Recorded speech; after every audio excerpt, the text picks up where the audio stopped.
Start your engines and tighten those straps. This is Oversteer Draft. Welcome back. I'm Scotty K, and with me as always is Mitch. We're going to be giving a recap of the Xfinity and Cup Series races last weekend at Talladega Motor Speedway. There's definitely some things to discuss from last weekend's races. The trucks were off last week, so we don't have anything to go over there. We're going to wrap up the show with a preview of the upcoming races at the Texas Motor Speedway. All three series will be there. And then we'll end the show with Mitch's Hot Take. This is a must-watch segment, and you have to stick around to the end because I know Mitch, and he's going to have a hot take. So let's jump right into the race at Talladega for the Xfinity Series. So, again, like I said, they're at racing at Dega. How did you think the race went overall? I think the race was entertaining. I think the race was fun to watch. It was your classic super speedway kind of race. There were multiple lines, multiple packs. People could make runs, which is something you don't see in Cup. It made it more interesting for sure. I think that you're not so focused on strategy in Xfinity. You can safely make it to the end of the stages on your fuel mileage. They don't have that fuel mileage saving thing that they are having in Cup, which means that they can basically, everybody in the field can run full throttle the entire way and mix it up and make lines, make runs, and see what happens. Was there a lot of good mixing it up in the race, a lot of passing? And was it a quality race? It was a good race. I mean, excellent.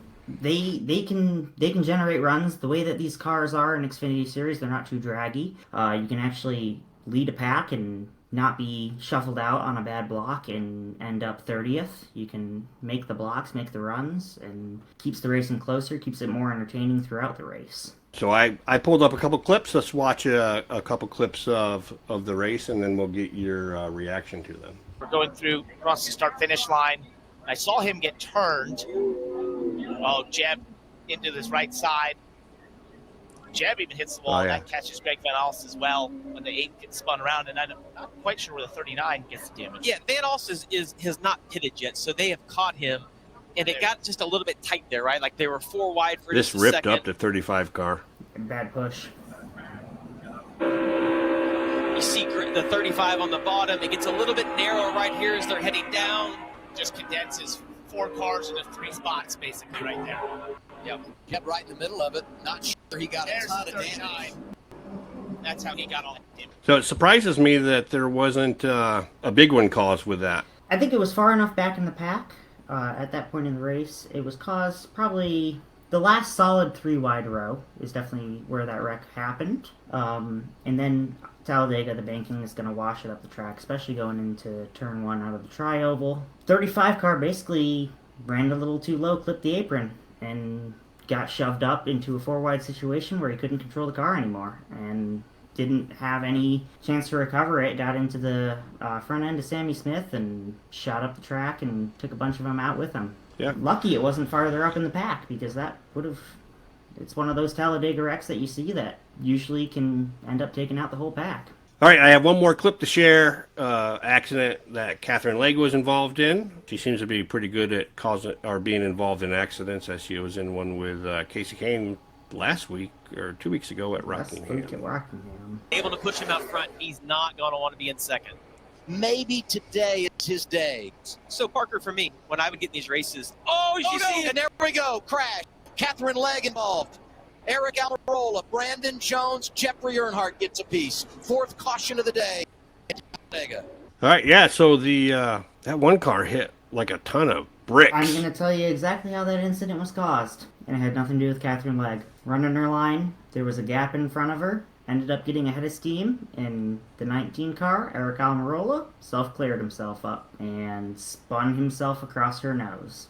Absolutely nothing that she could have done differently there. Eric should have known better. He's got enough experience. He's won in the Cup Series on super speedways. He knows better. Should have known better and cleared himself up. She was an innocent victim in that. In typical Talladega fashion, it ends up one person's mistake takes out 4 to 5 different people and ruins their day.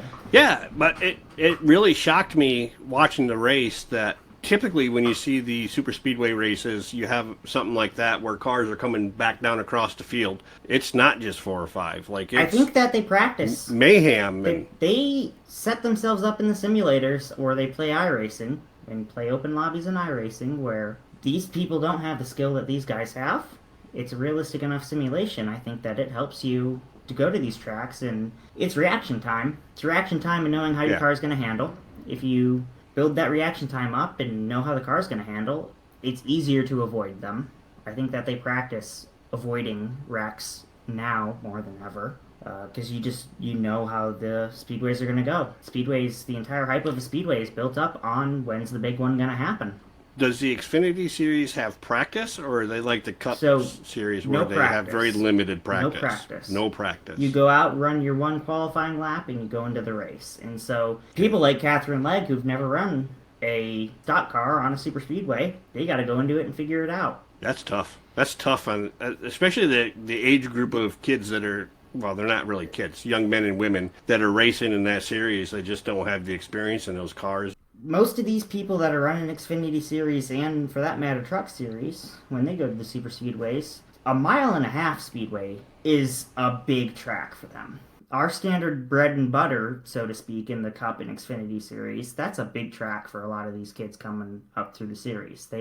Being on a track 1 mile or bigger is a big experience. These super speedways where you're wide open and running at these kinds of speeds and at the mercy of the draft, it's something they've never experienced before. And there's no practice. There's no time to figure it out. I mean, when you're running a single car in any of the 3 series, and you're running a single car and you're going out for a qualifying lap on a super speedway, it's easy. You hold the car wide open and it'll just turn. But the draft is such a different animal. I mean, being in the dirty air, being buffeted around, you drive on a highway at 80 miles an hour, you get behind a semi-truck and you feel how that's bouncing you around.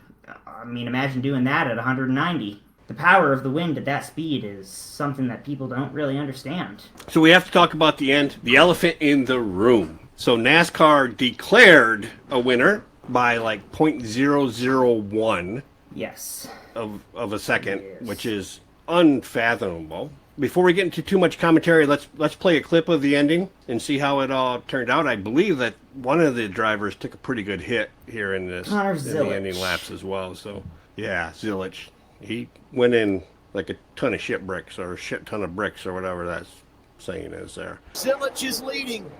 White flag is out. 1 lap to go. Sponsored by Credit One Bank. If the caution comes out now, this race is official. Here's Jeff Burton inside lane. 27 trying to take the lead. He tried to cover Jeb there, but he was too late. Jeff Burton put it beside him and is now controlling that middle and bottom lane. Yeah, and we're going to see Jesse Love. Can he make it 4 wide, 3 laps in a row as they get down to turns 3 and 4? Austin Hill gives him a big push. Oh, there goes the 88 of Connor Zilich. 3 wide out front. We stay green for now. There's the caution. And who was leading when the caution came out? They were 3 wide. This will take a while to sort out. Unbelievable what we saw coming down the back straightaway. 5 lap here at Talladega. Here's a look at the incident. Yeah, watch him go into this wall. And crazy. Moved down that was a bad block. Protect the run that the 2 had. The 2 stayed on him, going to push him. And it just ended up turning the 88 around. What a vicious hit. Thank God for the what a safer big barrier. hit for Connor to that inside wall. So time of caution, the timestamp, 17. All right, we're going to stop it right here because I know that this is where you want to go off. Right there. That is a clip of the time of caution. And if you look at the hash marks on the track, the way the camera is angled, and I understand the camera is angled, it's looking from behind, but if you look at that, based on the hash marks, which are all even, all the way across the track, they start and stop at the same points. That 27 car is ahead. So no question in your mind, Burton won that race. Shame on NASCAR guy. Burton won that race, and there's a couple of things about that. The timing of the caution. Number one, Zilich had impacted the wall and was already after the big impact and spinning out for a good 5 or 6 seconds. Because that happened about a quarter way up the backstretch, and they didn't call this caution until they were entering turn 3. That's a lot of backstretch to try to see if they could maybe make the race back to the green. Realize that was a big hit. We need to call the caution. There needs to be a little bit more consistency on that, in my opinion. Well, I think that when you have somebody that hits the wall that hard, even with the safer barrier, that the caution should have been Caution flown. should have been flown immediately. It shouldn't have been no question.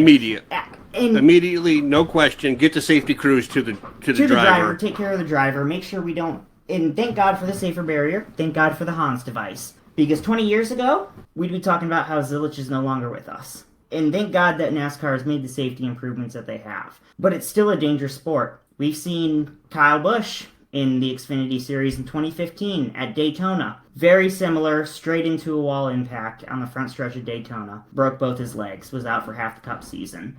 Ended up coming back winning that championship, but it's as much as the safety improvements that we've made, and as safe as these cars are, as safe as all the equipment the drivers wear, and as safe as the tracks have been made to be, it's a dangerous sport. You're running around in a metal can at 200 miles an hour. Yeah, and when you get back to that finish, like .001, I mean, it's hard to even comprehend that.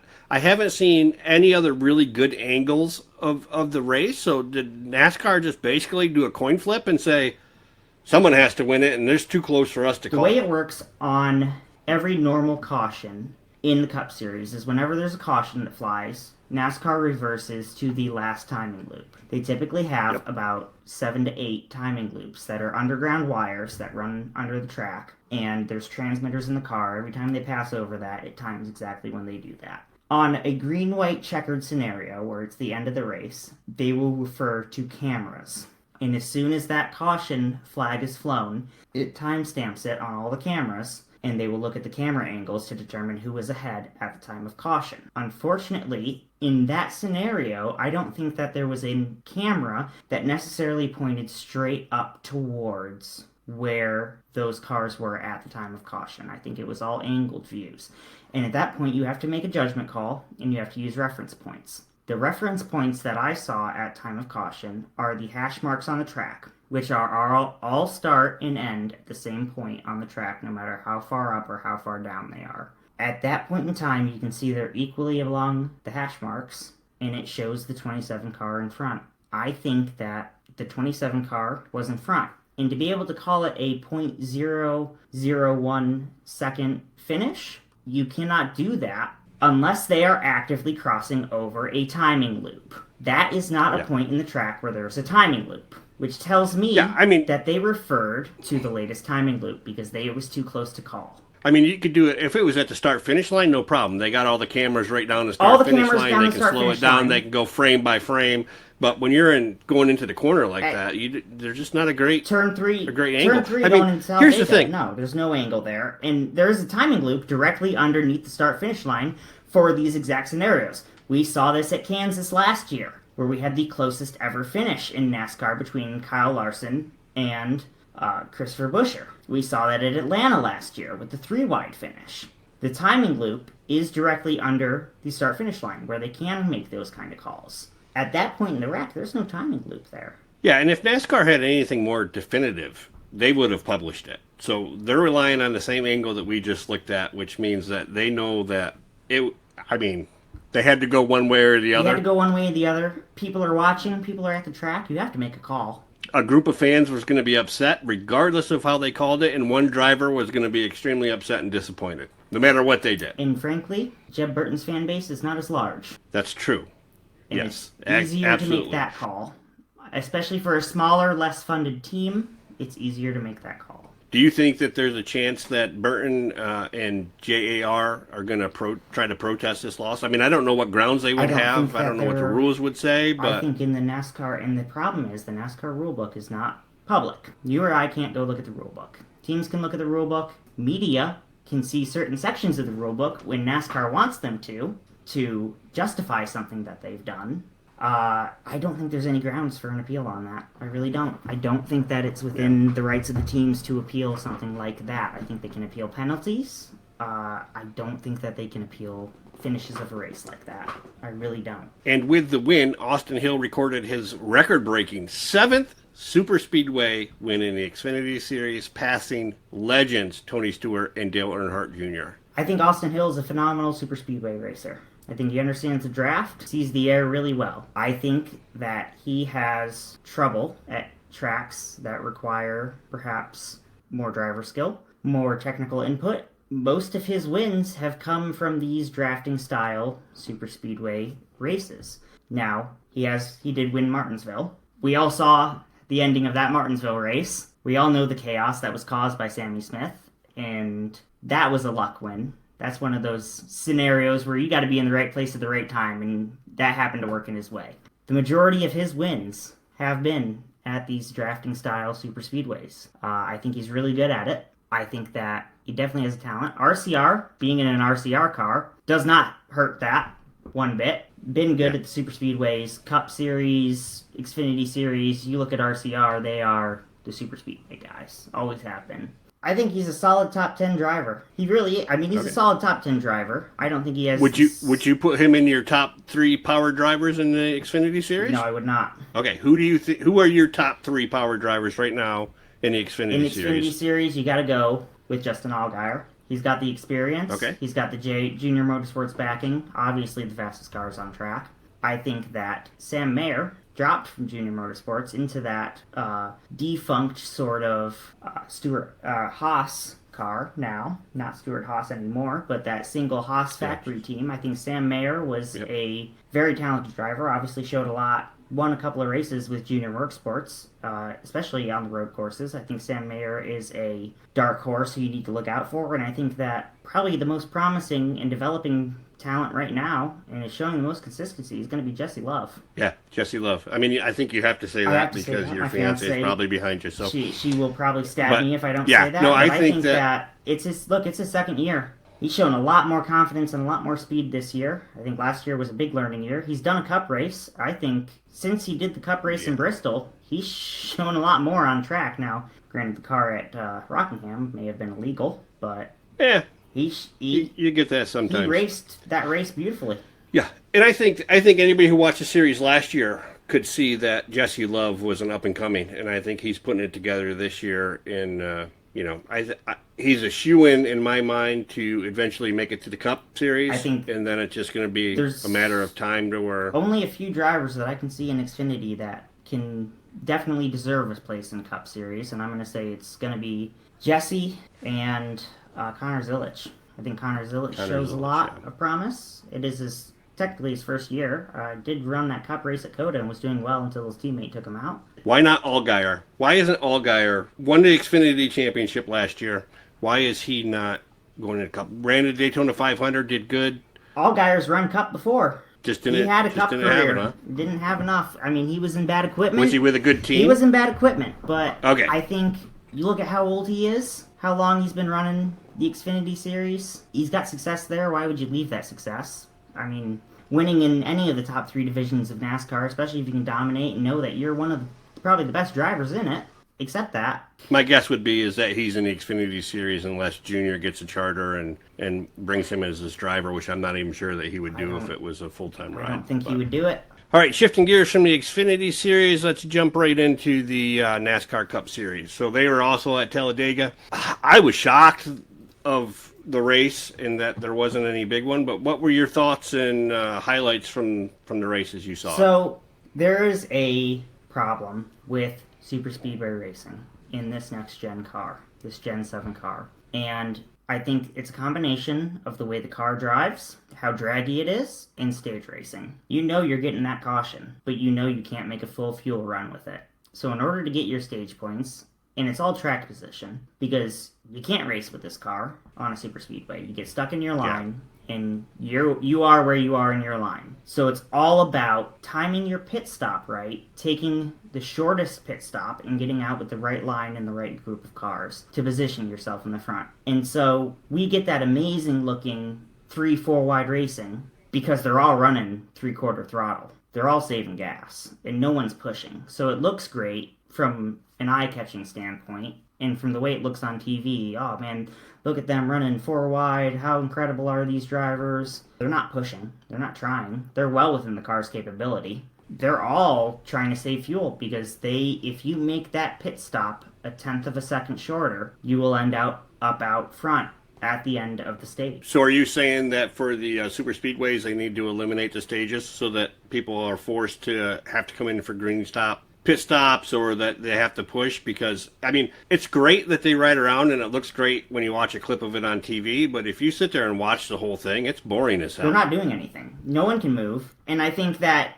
even getting rid of stages is not the solution. I think letting them run green, because they're going to do the same thing and just make their green flag pit stops until the end. And then you end up with situations where the end of stage 3, it was kind of exciting when Ross Chastain made that big block when he was running 30 miles an hour slower than the pack catching him, and he almost caused that big wreck. That was fun to watch, but that's not racing. I mean, that's desperation. Yeah. That's doing what you have to do to block the run to not finish last. And unfortunately, I think if you let them run green, you'll see even more of these. So what do they need to do? What do they need to do? Because it seems like NASCAR has a problem with their short track package and their super speedway package now with this Gen 7 car. So is it a horsepower thing? Is it tires? Is it? I think fundamentally it's the car. I think I think it's different issues on the short tracks and on the super speedways. I think that your super speedway issues is the car is too draggy. And as soon as you're leading a line or you pop out to make a move, the air will just drag you down and suck you down, and you'll go from second in line trying to make a move for the lead. You will end up at the tail end of the line and maybe even lose the draft. I mean, the car is it's too draggy. Spoiler's too big, the underbody drag is too big. Horsepower definitely doesn't help that. If they had more horsepower, they'd be able to generate the runs. The problem is with this car on the super speedways is the runs are so big and they're hard to block. And if you do block them, you end up causing a wreck, which boils down to the drag and the momentum style of the racing that it is. If you had more horsepower, you wouldn't be as worried about losing any momentum because you'd be able to regain it. Yeah, and obviously you don't want to see the big crash because you don't want somebody to get hurt and everything. But if the super speedways are going to be like this weekend's race, where NASCAR is already struggling to get the viewership, if there's not that big crash at the super speedway, I think it hurts them. It hurts them because the problem is they advertise the super speedways with the big one. Watch 5 minutes of pre-race broadcast and see how many times you hear the big one mentioned. When will the big one happen? Where will it happen? Will it happen? They have built super speedway racing on crashing.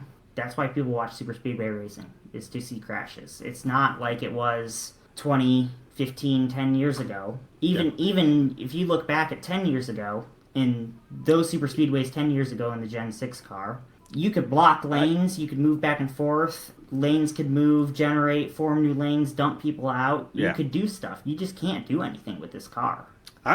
I'll be honest, I missed the two-car tango. I loved it when you could get two cars and they could get a run, and then you were worried about overheating and you had to keep that in, you had to switch and you were going to get passed. And I was a junior fan, so maybe because of the junior Jimmy Johnson domination of the two-car tango may influence my perspective on that a bit, but I just thought it was entertaining when they did that. And I'll go back 8 to 10 years where the super speedways were, if you got in front, you could block both lanes because Joey Logano was very good at that. Yeah, there's certain people, like, I think that's one of the problems, is you see this. There's a skill gap, even in the Cup Series. Even in the Cup Series. Like, you have the people, and there's only a handful of people that are just good at super speedways now. Like, 5 years ago, 10 years ago, you had half the field that was good. That was very good at it. I think now, if you want to look at your super speedway ringers nowadays, you're going to look at Joey Logano, you're going to look at Michael McDowell, Cindric, and Hamlin. I think those are your real super speedway ringers now. And I think Cindric's a surprise because he's so much younger, but I don't know if it's, back in the day when we first went out, well, obviously I'm a lot older than you, but even when, you came up watching NASCAR and stuff, they didn't have all the head and neck restraints and stuff, and I think they got better vision of driving out of their mirror. So I think the people who came up in that, the Hamlins, the Logano, the Busch, like those drivers that have that experience of not having that big sidebar see and had to go to the digital mirror and everything like that, they drove super speedways differently, looking in the rearview mirror. Like, they didn't look forward; they just drove. And I think that when you're blocking, you have these people that are trying to block now that are 100% relying on a spotter that could be 2.5 miles away, depending on where they are on the track, to do everything. Where it used to be that the old school boys, for lack of a better term, were taking a lot of that on themselves and driving out of their mirror and knowing where people were. I will say, so probably the one driver that takes the most information from his spotter is Joey. he figured out how to adapt that style between the two. Yeah. I think that it's definitely a different game. And I will tell you, as someone who's been to a super speedway, when you're sitting in the grandstands and you look out to turn 2 and turn 3, it's really far away. It's extremely far away. Yeah. And to be trying to clear someone off of half of an inch at that distance is incredible. I think that they can see probably the less they've ever been able to see out of this car in any generation. You really, you can see out your windshield. You can't see behind you. The digital mirror definitely helps. It makes it so that you know exactly what's behind you, but if you're out of that field of vision of that camera, or that camera gets dirty, gets a piece of rubber flung up on it, you're out of luck. Yeah, so you spoke a little bit about going on to pit road and the challenges with the super speedway. I have a clip here of just that. Toyotas and half of the Chevrolets. We're told these are trouble. All right, what's your take on that one? Because it looked to me like for some reason Kozlowski was going to pit and then came back out onto the track and hit Busch, or did you see it different, or am I missing something? It looks to me like Kozlowski wheel hopped. It looks like a rear end wheel hop to me. It looks like he had a little too much rear brake bias in the car, trying to slow down for pit road. Looks like he was getting slowed down, started wheel hopping in the rear, and Kyle was so tight on him that when he started wheel hopping, it just took Kyle and hit him and spun them both out. And unfortunately, Blaney was collateral damage, almost made it through. His onboard is pretty tough to watch if you're a Blaney fan. Almost made it through and then just got clipped in the rear, nothing he could do. And unfortunately, it ended Blaney and Kozlowski's days. Yeah, and I think for Blaney this year, if he didn't have bad luck, he wouldn't have any luck at all, because he just seems to just be getting crushed. I think that seems to be the Penske mentality this year, is let's have bad luck. Yeah, it seems to be the start. But I that's kind of how they started out last year, I believe, too. So start out every year. I think a lot of what Penske does is try stuff in the year, get their wins, secure themselves into the playoffs. Now Cindric is secured in the playoffs, so I will say from here on out, Cindric's going to run really bad, and he's going to look terrible. Because just trying new stuff. That's how Penske does it. They try stuff, figure it out, and when the playoffs start, they turn it on. I think Cindric could be that Penske threat this year. I mean, he's got the most time to... Bold call. He's got the most time to try things out. He's in his 4th year. Look, his dad is second in command in that team. Let's be honest here. I think you look at Penske in this next-gen era, they're undefeated. They've won every championship in this next-gen era. And it's not... And it's an odd year, which means that Joey can't win it. He only wins in even years. So it's Blaney or Cindric that we're going for, I guess, huh? I don't know. It could be either one at this point. I think that the time that this is going to give the Cindric team to develop and work on stuff is going to be helpful for them. But I think you make Ryan Blaney mad, he starts driving on a different level. He always does. And I think that the luck he's had at the beginning of the year, get it out of the way, I think he is going to be an animal coming towards the playoffs. I think he's going to start to really turn it on. All right, I got one more clip that we have to show, and this is just of, it's a terrible crash. Like, this one hurts. This one hurts to watch, even. Exactly right. That's exactly right. These guys know that they want to gather as many points as possible in this stage in case something happens in the next stage or at the end of the race. Whoa! Something happened, all right. Right there. Bell Bam. hard into the wall. That is a huge hit. Let's have a look. Right there on the outside, you can see him getting pushed by the 11. The exit at turn 2. Comes a little bit of a tap, kind of dancing across the back bumper, Kevin. He gets loose, gets in a busher on the bottom. The Toyotas are hard to push. I wrecked Tyler Reddick that very same way that Denny Hamlin just turned Christopher Bell right there off the front of his front bumper. And there's a little crown on the front of those front and rear bumpers of those Toyotas, and they're much harder to push than the Fords are. See how that wall comes out right there? He hit that thing almost head on. Man, that was something. It's a hard hit, especially the way that wall comes out that way on Talladega.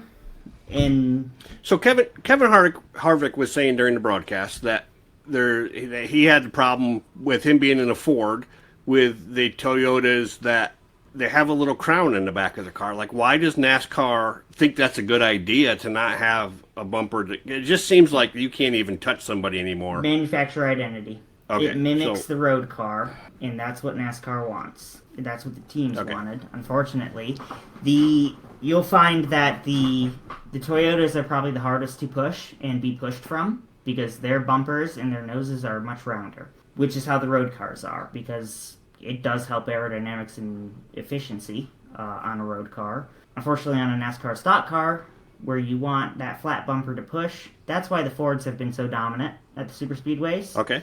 Very flat, Makes very sense. flat front bumper, very flat rear bumper. The way the Mustang's designed. Chevy actually changed the design of the Camaro Cup car to make the nose flatter, because the Camaro, if you look at a Camaro in real life, the noses are very pointy, and they were having a lot of issues with that pointy nose, and it was spinning cars off and skewing them really hard, especially at super speedways.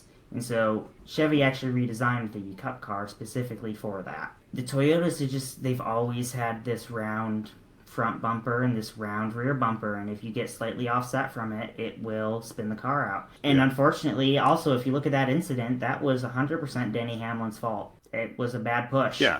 It was coming out of turn two. The general rule of thumb is you don't push in the You turn, don't push right? in the turn. Well, so these cars, you can get away with pushing in the turn. You don't push going into the turn. You don't push coming out of the turn. Okay. Where the banking changes, and all of a sudden that car is not quite loaded up, and you're either into getting the car loaded up and getting that grip, or you're coming especially out of the corner and unloading that car. And all of a sudden, when you come out of that corner and you go from that banking onto that flat, car's gonna get loose on you because you don't have that mechanical grip anymore. And if you push coming out of the corner, typically that's gonna be the most unstable time of the car, and that's just going to make it worse and cause the car to spin out. And if you look, if you watch the video real closely, you can see Denny go from the left-hand side and switch over to the right. You can see the car slide along the bumper, which is only gonna, and especially with that round Toyota bumper, it's gonna hook it, and it's gonna cause that car to spin, and it's gonna cause, you don't want to push on the right-hand sides of these cars. That spins them out into the infield. That's, you didn't push on the right sides of the cars in the Gen 6 era. That always causes a wreck, and I think that was a bad move by Denny Hamlin. He went on his podcast and defended it, and said that he did nothing that he doesn't usually do at the super speedways, but if you look at the video, I'm not a race car driver, I don't have that many Cup Series wins, but from watching it as an outside perspective, that kind of pushing always causes a wreck. Well, ironically, you have the same number of championships as Denny Hamlin, so you got that. I do have that going for me, but and it's because Denny gets into these situations and he thinks he's better than he is and causes problems he doesn't need to cause, unfortunately. Well, everybody looking at the podcast can see your shirt. That obviously you're a Team Penske guy. You're a Joey Logano guy. Little bit of drama for Team Penske at the end of stage 2. A little bit, tiny amount. Joey may have Yeah, been you a think little just- irritated at Cindric. Just a little bit. So we have a couple clips for that. We're going to watch. First, we'll watch the end of the stage, and then we're going to go into some audio. Way to pit road in the exit of turn 4 before somebody starts to make a move. Bubba Wallace moved down to the bottom, blocking the bottom lane. Momentum will come on the outside. Here comes Cindric. Top lane trying to find some energy. Logano goes up to pick up Cindric. Cindric had to lift. Yes. And Logano drops all the way to the bottom. Here they come to the line. Bubba Wallace will get the stage win over Logano and Larson, who came back from a penalty to finish third. Okay, so first of all, I'm going to say is that, I'm not a big fan of Clint Boyer and his announcing, but, Cindric he pulled up to the quarter panel of Joey Logano. I don't know, which slowed him down. I don't see the lift. I don't see the lift, but I don't see much that Cindric could have done differently, honestly. I think if he'd have kept in it, he'd have caused a wreck, taken him and Joey out of the race, and half the field with them. I honestly don't think... For sure. But, this is where I'm going to defend Joey a little bit. It looks a lot different from the camera on top of the pit box and on top of the commentary box, and from the aerial view, than it looks looking out the windshield through a helmet. At the end of the day, Joey wasn't overly impressed that his teammate Cindric did not stick with him and push him to the stage win. And I think that if we roll this clip, we might see that for ourselves. All right, not everybody's happy the way that stage ended. Here is car number 22. Way to go, Austin. Way to go, you dumb. Way to go. What a stupid He did. Gave it to him. Gave a Toyota stage win. Nice job. Way to go. What the Oh, I don't, I'm not a big fan of Fox Broadcasting, but I'm glad that they played that because that is funny. It's classic Joey Logano radio, especially Yeah. Joey Logano radio. Yeah, for sure. They left out the worst parts, honestly. He went on to say that dumb son of a bitch. Better put that in his notebook so he can text his notebook to us later on in the week. A little bit making fun of Cindric for maybe being a little over-analytical and maybe a nerd. Kind of how I interpreted that. He was definitely not happy. I don't know if Cindric could have done much better. And I think Joey said either after the race or sometime after the race that, obviously when Joey's in the car, he's a different person. When he gets out of the car, compared to when he's out of the car and he's more composed, he's heat of the moment, he lets his emotions come out when he's in the car, and he has much better command and control over his emotions when he's out of the car. But he even said that, he insinuated, I don't know if he came right out and said it, but this isn't the first time that he's had this problem with one member of the team not wanting to be a team. I think that it's, a lot of it has to do with the manufacturer orders. And we saw that last year in the playoffs, how the manufacturers were trying to script the ends of races to make certain drivers advance through rounds of playoffs. I think a lot of it has to do with the manufacturers. And I think that Joey supports the manufacturers and does what he's told. I think that tries to be a team player. He's very selfless, obviously. Listen to the audio. But I think at the end of the day, giving a Toyota the stage win is really what upset him the most there. There were 3/4 of Fords out in front of that field there that could have won the stage if maybe they played their cards right. I don't think he's necessarily upset about him not winning the stage. I don't think he really cares about stage wins, to be honest. I think that it was about giving it to a Toyota. I think that Joey is a big ambassador of Ford. I think that, look, he's their reigning champion. He's won their last 3 championships for them. I think he probably gets a big paycheck from Ford when Ford does well, regardless if it's him or not. Yeah. And I think that maybe a stage win bonus was in the cards for him, and maybe that upset him. I think he's looking towards the end of his career, trying to set himself up and his family up, get Hudson's racing career going. Well, and I think he would love to have that 4th championship to be in the conversation with Jeff I think Ford. he'd love it, but I think that this is probably his last deal. I think you can tell that based on his demeanor. He kind of knows. He's kind of not pulling his punches. He's saying what he wants to say. I like rooting for Logano, and I don't know who I'd root for when he's gone. Probably, I don't know. It depends on who comes in. Some new guy might come in that gets me, but if not, it'll be Blaney. But, the Fox booth, I'm just going to throw this out there. I know we'll talk about this in a later episode as it gets closer to them being done, but I would wish for Joey to retire tomorrow if it meant him going and replacing Clint Boyer in the booth. And let him and Harvick sit up there and work. In a perfect world, in my mind, Fox would get Rick Allen, Joey, and Harvick, and it would be amazing. Maybe throw in some Junior, but Joey and Harvick, they have a great dynamic together. When they do the Xfinity races, they work so well together. So the driver-only broadcast, unfortunately, since Fox did not decide to continue with the Xfinity Series, and we have that now on the CW, which has been a great booth. When they used to do drivers-only broadcast, it was typically the last couple of years, it had been Harvick as the lead commentary role and Joey as the secondary, and that worked really well. And they did a truck race this year with the drivers only booth, trying to continue that tradition, and it was Harvick as the lead and Joey as the secondary, and it was probably the most enjoyable truck broadcast of the entire year. It was very good. Joey's very good in the booth. He knows the cars, he understands them, he knows how to talk to the fans, he understands the fans, he knows what they want to hear and how they want to hear it and how to describe it to them. The Joey and Cindric thing, I think they'll be fine as teammates. They're going to work it out. They're going to get their stuff together, and they're going to come together and march forward for Team Penske. And but there was some outside noise that came with it.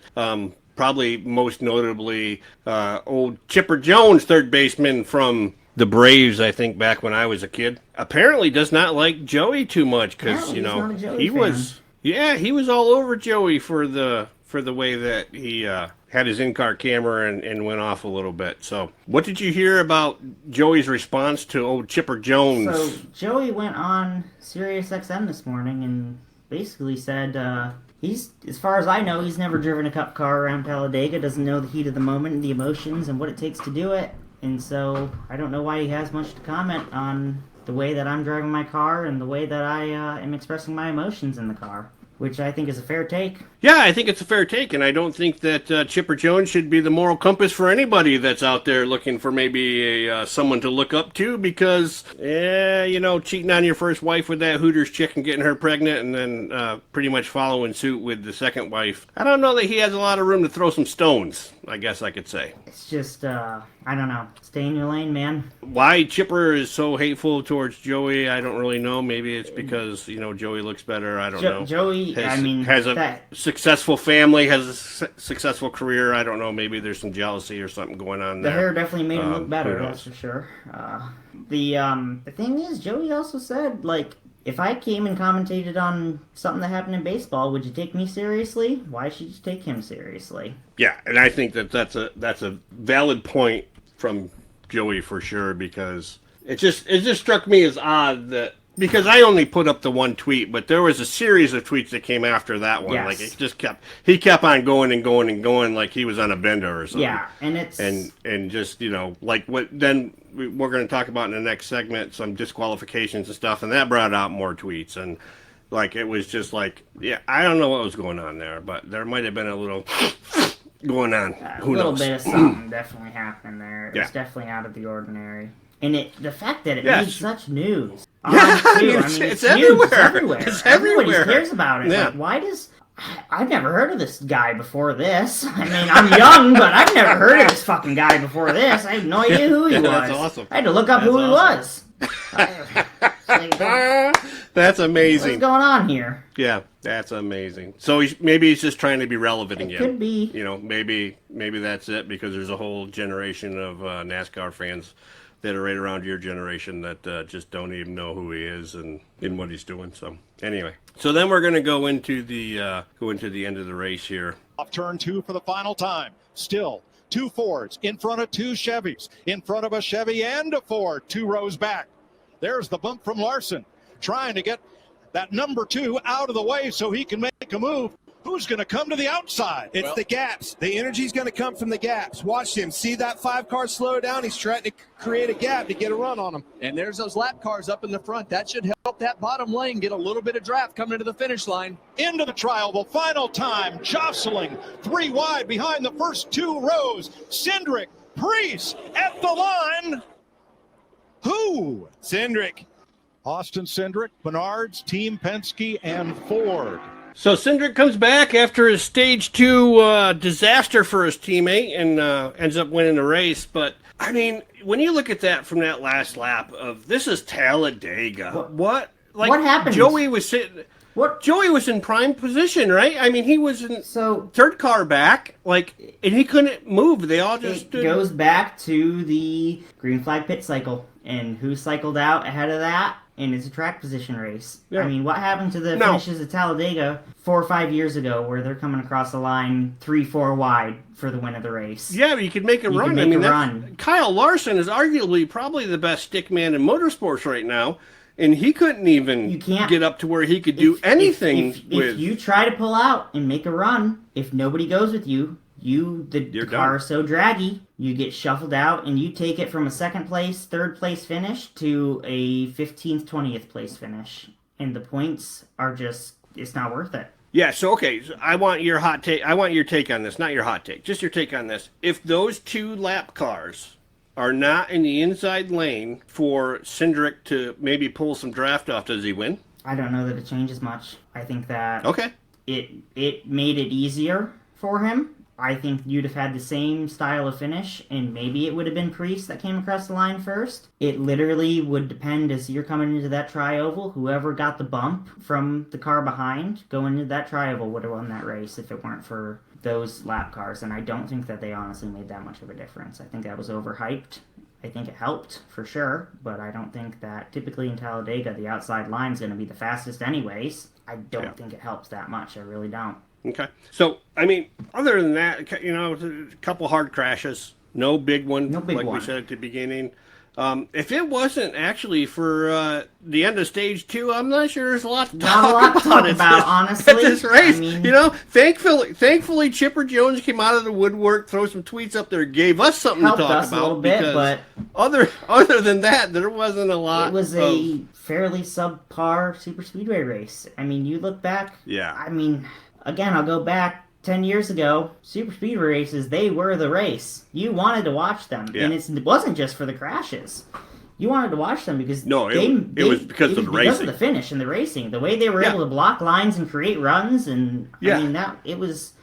Yeah, and your driver could go from 20th to... First in 5 laps. And you can't... And now you're just where you are. Where you are. If you get out, you're done. It's entirely... If you get out, you're done. So you're playing... It's a track position race. That's all it is. Yeah, and you're playing the points game. Yep. Right? If you're back where Joey was in 5th or 6th position, you can't take a chance of... I think it's worse for pulling yourself out and going. For Larson, who was on the outside line, where there's 3 to 4 lines up top of you where you could have made a move. For Joey, you're on that inside line, you're on the yellow line rule. You can't really do much from there. If you're on the outside line and you're coming towards that kind of finish, and you feel like if you pull out and try to make a move to win the race, and when you pull out, you're going to finish 15th.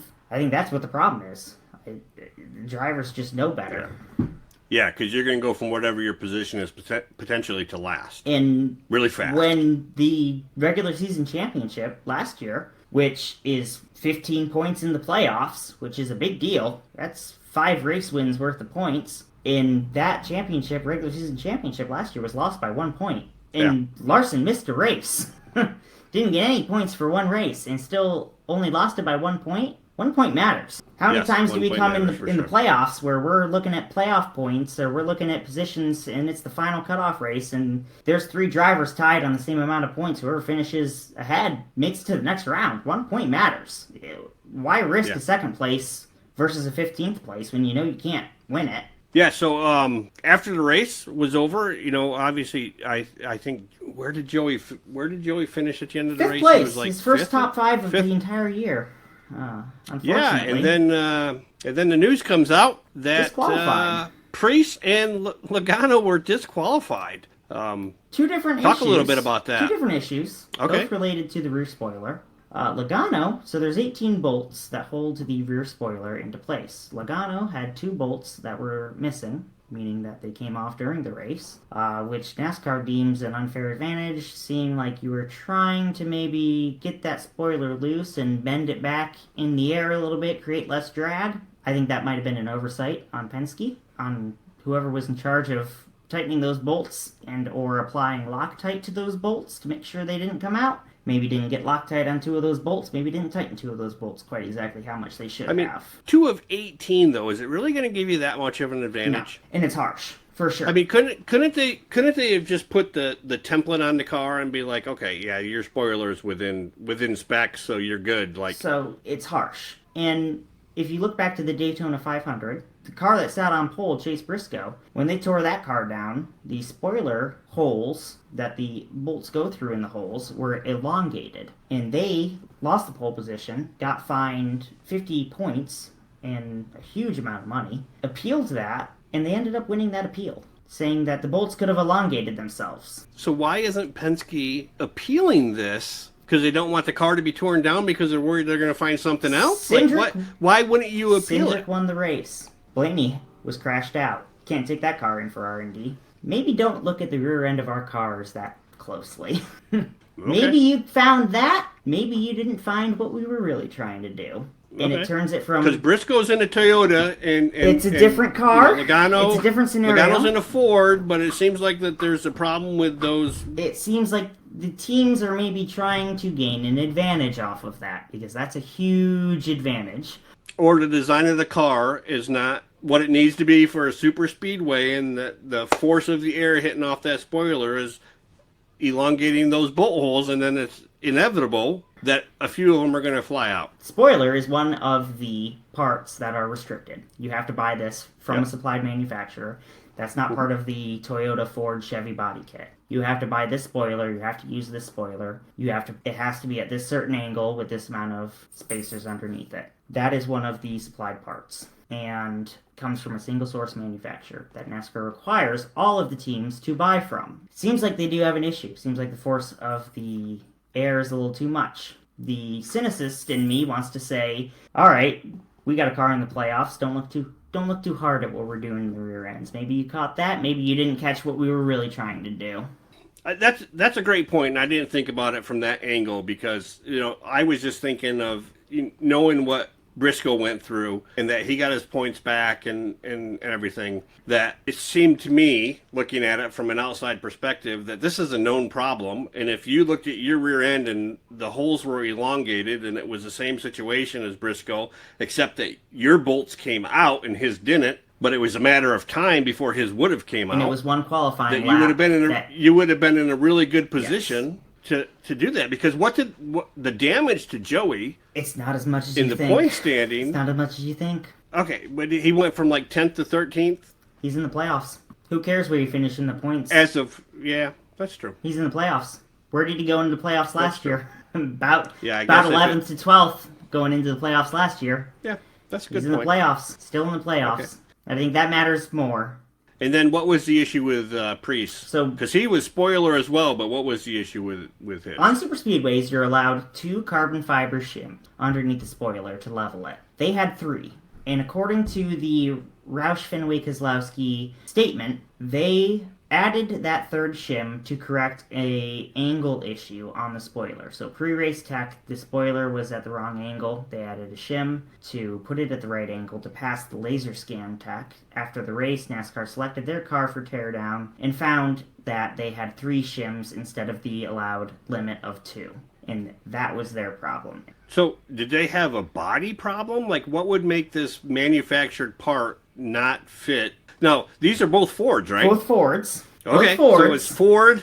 Is Ford doing something with their back end here that appears to be doing something with the rear end to where maybe in the body kits on the cars are specific to the manufacturers. So maybe the body kit on the Ford makes that spoiler sit a little lower. Okay. And RFK made it tweak their body kit just a little bit more to need an extra shim. To need an extra shim to make it the right angle, and perhaps that is why, and maybe that's why they're not appealing it. I think this is very much, both of these penalties are kind of a don't look too closely into what we're doing and a don't look too closely into what we're maybe trying to do. I mean, thank God for Priest, I guess, that he didn't win. That would have been awkward. Imagine leaving the track, seeing someone doing a burnout, and celebrating on the start-finish line. You leave the track and you get home and that driver was disqualified. I mean, why can't this issue be solved? Yeah, imagine being the second place guy in that position that didn't get to do a burnout and didn't get to go to victory lane and celebrate with your guys and everything, and then find out more importantly, hey, we won. Take sponsor photos.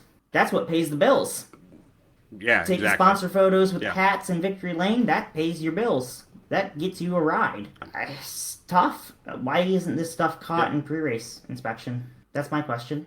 I mean, bolts coming out, I understand, maybe, but that one baffles me a little bit, especially knowing that there's problems with other manufacturers. An extra shim. But again, there's a reason why they're not appealing. There's a reason why none of them are appealing. So in the news, out of Spire Motorsports, the Team 7 with Justin Haley, parted ways with Rodney Childers.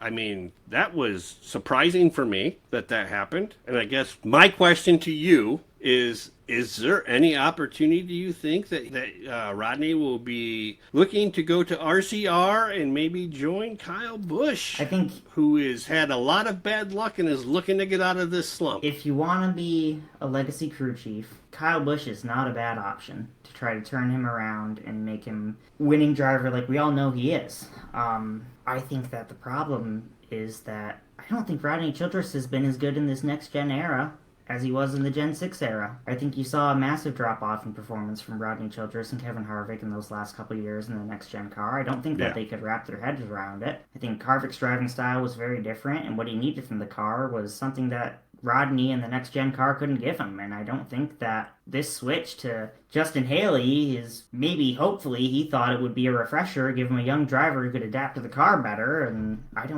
just don't think it worked. I don't think that, as bad as Stuart Haas was those last couple of years, I think that Spire has a lot less resources than Rodney is used to. I don't think he was maybe given the control and the say over how to run the place and what his personnel would be that he necessarily may have wanted. And from what I've read and seen, Justin Haley is a hard driver to work with. And I don't think Rodney appreciated that.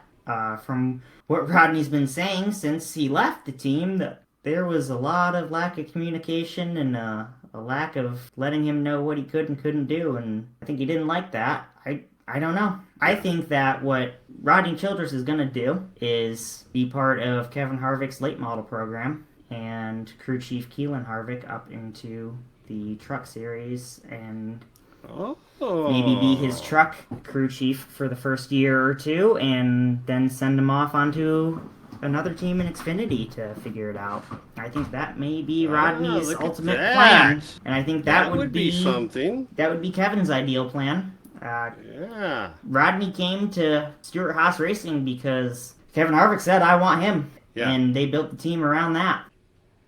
And they did very well, And you can take the last 2 years of Harvick's career, but I mean, next gen car, whole different car. But there's also that time where everybody gets to the point. Every driver gets to that point. Look at where they're just like, look at Jimmy Johnson.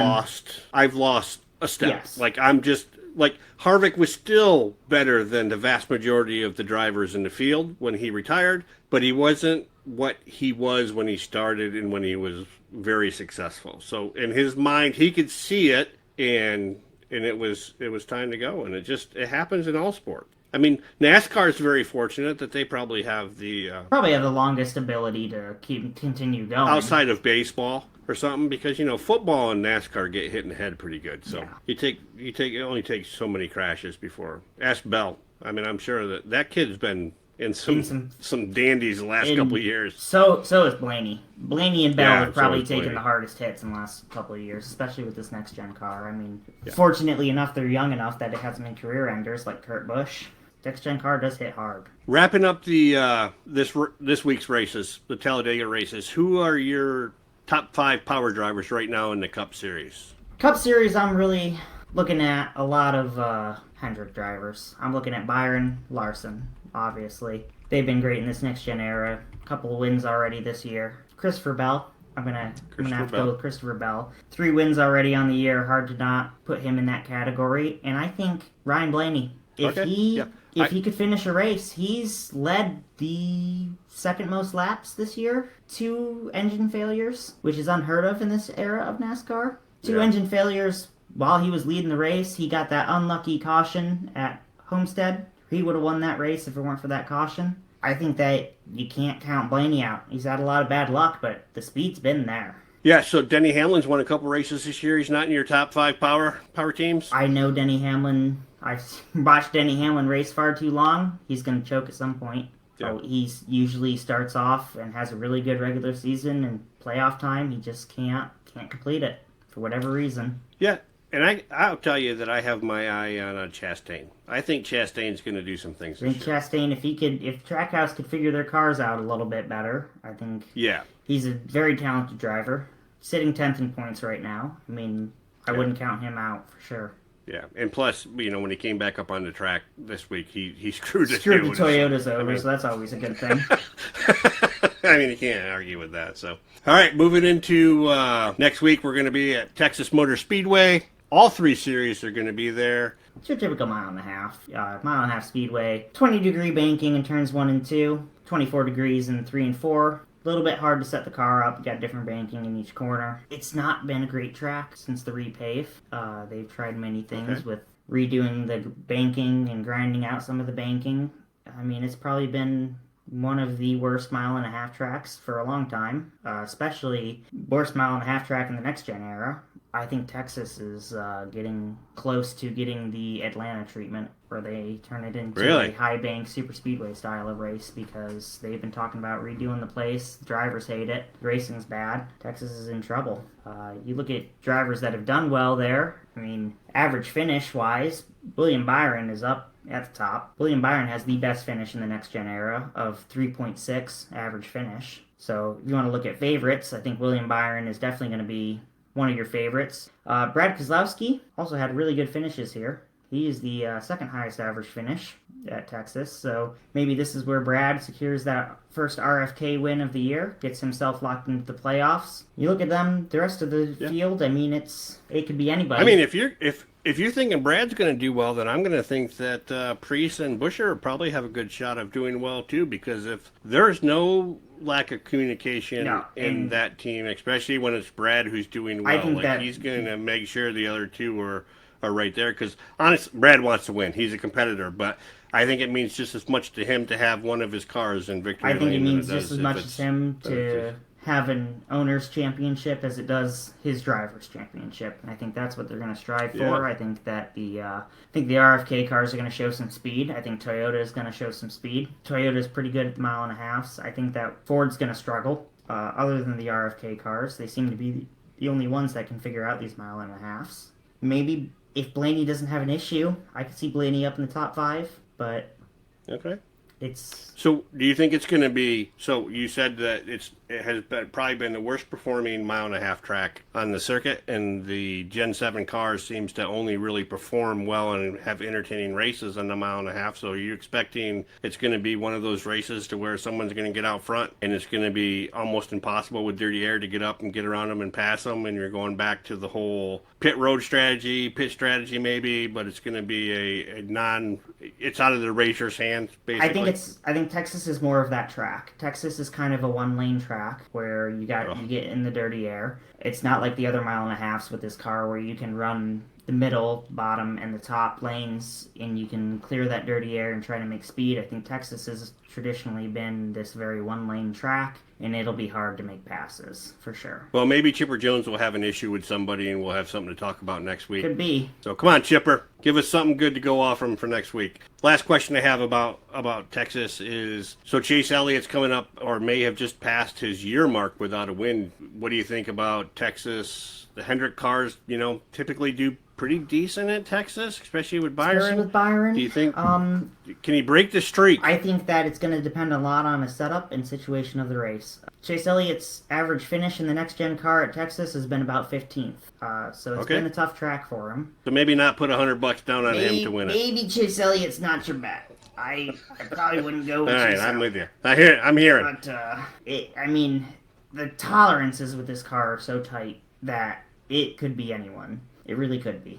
I mean, obviously your big teams are going to rise to the top, and Chase is on your big teams. I mean, it could be a good weekend for him. He needs something to turn around. I think he's really hoping for these road courses that are coming up to maybe change his season around. But that being said, he's not been as good on the road courses with this next-gen car. I think that leveled the road courses out a little bit as well. Yeah, because did he win his championship in the Gen 6? In the Gen 6 car, yes. Team Penske is the only one to have ever won a championship in the Gen 7 car. It went Joey, Blaney, Joey.